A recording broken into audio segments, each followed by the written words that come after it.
Sarap at linamnam ng taho ng Pilipinas, kinilala ng food guide na Taste Atlas. Tunghayan sa report ni Paul Hernandez ng GMA Regional TV, Balitang Southern Tagalog.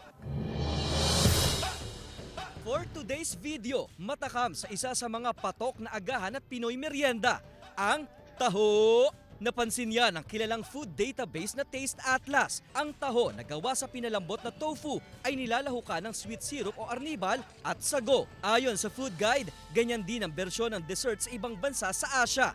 Mabenta raw ito sa bata at matatanda. Karamihan sa suki ni Raymond sa Batangas City, mga empleyado. Sarili niya raw gawa ang itinitindang taho. Malaking bagay ho. Para sa pamilya. Mga gastusin sa bahay, mga pang ng mga aking mga bata.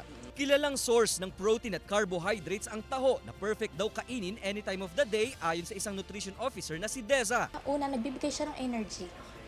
Dahil gawa nga po ng sugar, yun yung nagiging fuel natin.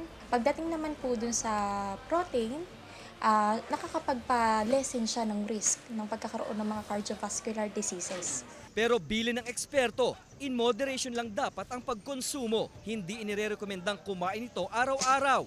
Sa loob po ng isang linggo, mai-recommend lang na at least 3 times per week po.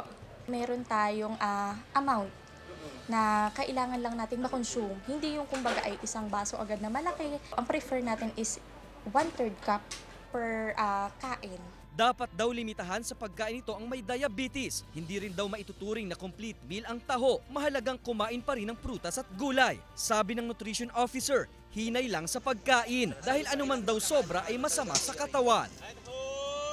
Mula sa GMA Regional TV, Balitang Southern Tagalog, Paul Hernandez, nagbabalita para sa GMA Integrated News.